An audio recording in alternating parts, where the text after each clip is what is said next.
Thank you so much, Las Vegas media, for attending today's press conference with Elizabeth Smart. She is obviously someone who needs no introduction. She is one of the most recognized young women in the world, as you know, as a result of the abduction from her home in Salt Lake City, Utah, in 2002 when she was just 14 years old.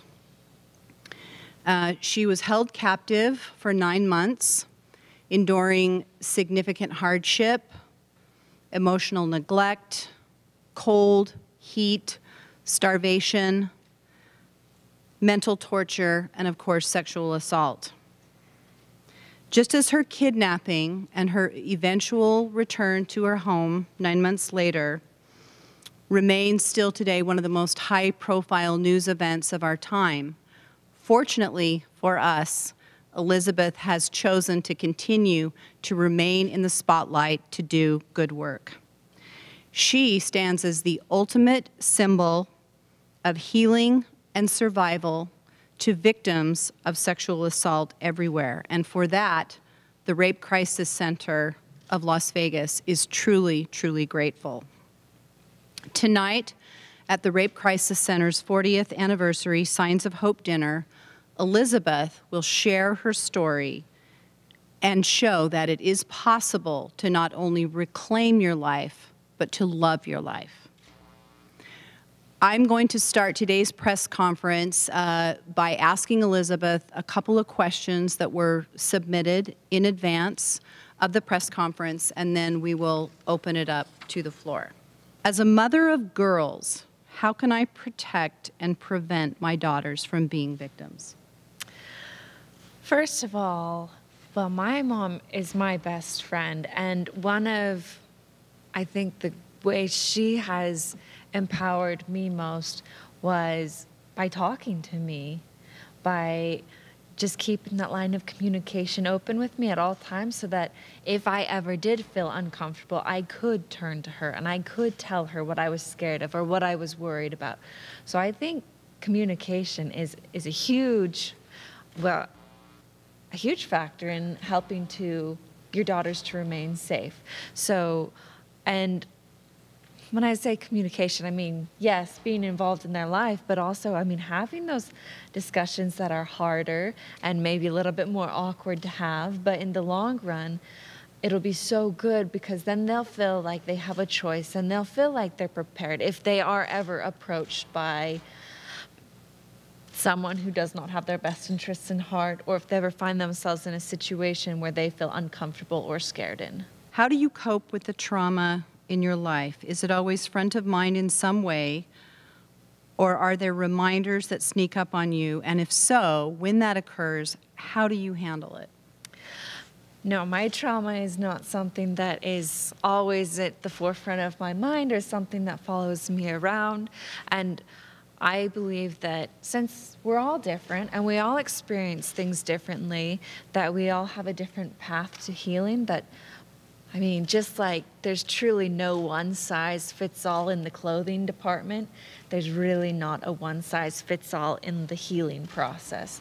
And so it's important for us to find each our own path of healing. And what worked for me, may not work for anybody else. How was the transition back into your family household after being away for so long? Oh, I felt like a princess. I mean, I had a floor and carpet and running water and electricity, heating. I mean, I felt like life just didn't get any better than coming home. How was the reunification? What was that moment like when you were united with your family?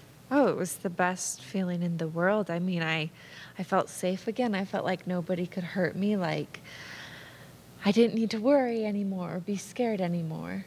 I'm sure it was something that you thought of every day during captivity. So did the reuniting with your family, did it match the vision that you had dreamed of for so long? Well, I don't think I had dreamt of, when I was I had certainly dreamt of being rescued all the time, but I had never dreamt of being like handcuffed when I was rescued, or like being brought into like a small room where I really had no idea what was going on. That wasn't quite the homecoming I had imagined, but upon seeing my family again and realizing that everything up until that moment had been procedure or for my own safety or whatever, none of that mattered anymore. What mattered was that I was home, that nobody could hurt me again the way that these people had hurt me the last 9 months, that it was going to be okay. Right. So in one way, everything changed, but then nothing changed. It all seemed normal again. Right. Yeah. Yeah. So after your abduction, you've had obviously lots of different choices to make in your life. Why have you decided to continue to speak out, to travel the country, speak to groups like the Rape Crisis Center's Family and Friends Tonight? What has propelled you or compelled you to make that choice? There's multiple reasons. Certainly, I have felt so blessed in my life. I wanted to give back, but then even more so than that, I remember being told, just how common it is to be raped. 1 in 4 girls and 1 in 6 boys before they're 18, and then just how common abuse is and kidnapping, and I remember just thinking that cannot be right. And then when I started speaking out, at every single speech I've ever given, I've had someone come up to me and tell me how they were abused as a child, or how they were raped, or how they were kidnapped. And those statistics that I'd been told over and over and over again really started coming to life. More and more, even though I knew them and I'd heard them and I'd been saying them. Just having all these faces now matching all these numbers, it was just overwhelming. And I felt like, how can I not speak out, and how can I not try to make a difference, especially when I know exactly how that feels. I know what it's like to be kidnapped. I know what it's like to be raped. I know what it's like to almost lose all hope. And yet I have been so blessed to have been rescued, to have a loving and supportive family that's there for me every step of the way. How could I not? What are the after effects for women who have been sexually assaulted, and how difficult is it to go back to life as it was? It's going to be a little bit different for everybody, but many, many, many women have feelings of guilt and of shame, and of somehow it's their fault, and somehow they deserved what happened to them, or that they could have done more to prevent it, which all of those feelings are wrong. It's so important for women to realize that rape is never their fault, and it doesn't matter. It shouldn't matter if you were walking down the street naked. That is not an invitation for anyone to rape you. I'm not recommending you do that. I'm just saying. But those are common feelings, and then feelings that somehow you're not as good as everybody else, and that somehow you can't move forward, and you just want to hide from everything. And then at that point, I think it's easy I feel like there comes a branching path where, you can take a road that helps you get better, that helps you heal, that you find those moments and those things in life that encourage you to move forward. Or it's very easy to fall down the other road, which is all those same feelings over and over and over again, and then turning to not so positive outlets. And just, it can be a continual downward cycle. What inspires you and gives you hope for the future? Lots of things inspire me, but certainly events like tonight and working with organizations like the Rape Crisis Center, they give me hope, because for as all of the bad things that I see in the media every day, I mean, shootings and killings and just terrible things happening, and it's so depressing.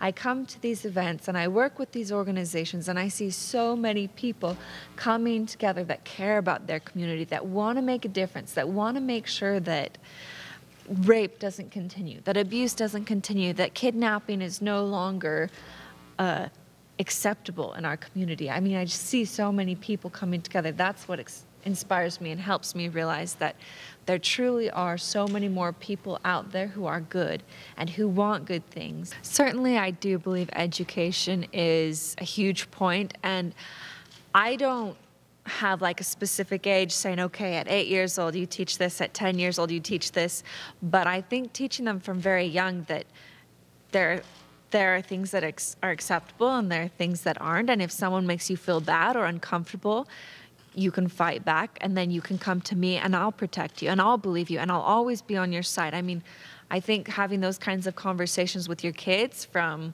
I mean, as early as you can, I think that's important. But I think also just speaking out in our communities and helping people realize that this is a huge issue and it happens everywhere. And every time there's a big case or a big story on the news about a rape or a kidnapping or some kind of sex scandal, I know we all kind of get up in arms and we think, this can't be, like, we've got to do something about this. But then slowly, as the spotlight is taken off of them, we just kind of let it disappear. And we can't do that, because by letting it disappear and not doing anything about it, it's just going to continue. And it's not only going to continue, but it's going to get worse. So keeping that awareness alive and making sure that we don't just let ourselves be lulled into complacency is huge. And I do want to say that the Rape Crisis Center has education, prevention programs that they do in both elementary, middle, and high school. And they address the very things that Elizabeth is talking about. If you start young to educate children what is appropriate, what is acceptable, they will learn at a much younger age, and their awareness will be heightened when somebody crosses the line.